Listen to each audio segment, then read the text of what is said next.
Hi welcome back to my channel. നമ്മൾ ഇന്നത്തെ video എന്ന് പറഞ്ഞാൽ ഒരു അയില ഫ്രൈ ആയിട്ടാണ്. നമ്മളിത് അയില മുറിച്ച് കഴുകി വൃത്തിയാക്കിയിട്ടെല്ലാം വെച്ചിട്ടുണ്ട്. നമുക്ക് അയിലയിലേക്ക് തേക്കാൻ വേണ്ടിയിട്ട് മസാല പിടിപ്പിക്കാൻ ആദ്യം കറിവേപ്പിലയും മല്ലിച്ചപ്പും കുരുമുളകും കൂടിയിട്ട് നമുക്ക് ചതച്ചെടുക്കാം. അപ്പം നമ്മളെല്ലാം ചതച്ചെടുത്തിട്ടുണ്ട്, അത് ഇതിലേക്ക് ഇട്ട് കൊടുക്കാം. ഇനി ഇതിലേക്ക് ഇഞ്ചി, പച്ചമുളക്, വെളുത്തുള്ളി ചതച്ചതും കൂടി ഇട്ട് കൊടുക്കാം. ഇനി കുറച്ച് മഞ്ഞൾപ്പൊടി, മുളക് പൊടി, മല്ലിപ്പൊടി, ആവശ്യത്തിനുള്ള ഉപ്പ്. ഇനി ഇതിലേക്ക് കുറച്ച് വിനെഗറും വെള്ളം കൂടിയും ചേർത്തിട്ട് നല്ലോണം മിക്സ് ചെയ്തെടുക്കാം. അപ്പം നമ്മൾ മസാല കൂട്ടുകൾ റെഡി ആയിട്ടുണ്ട്. ഇത് നമുക്ക് അയിലേക്ക് തേച്ച് പിടിപ്പിക്കണം.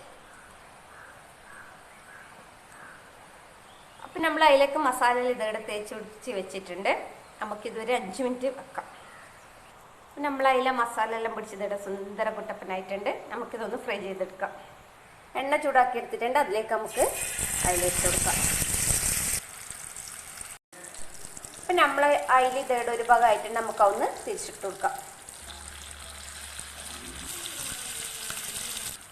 അപ്പം നമ്മൾ അതിലെ ഫ്രൈ ഇവിടെ റെഡി ആയിട്ടുണ്ട്. അപ്പം നമ്മൾ അതിലെ ഫ്രൈ ഇവിടെ റെഡി ആയിട്ടുണ്ട്. കഴിക്കാൻ നല്ല ടേസ്റ്റാണ്. എല്ലാവരും ട്രൈ ചെയ്ത് നോക്കണം. വീഡിയോ ഇഷ്ടപ്പെട്ടതെങ്കിൽ ലൈക്ക് ചെയ്യുക, കമൻറ്റ് ചെയ്യുക, സബ്സ്ക്രൈബ് ചെയ്യുക.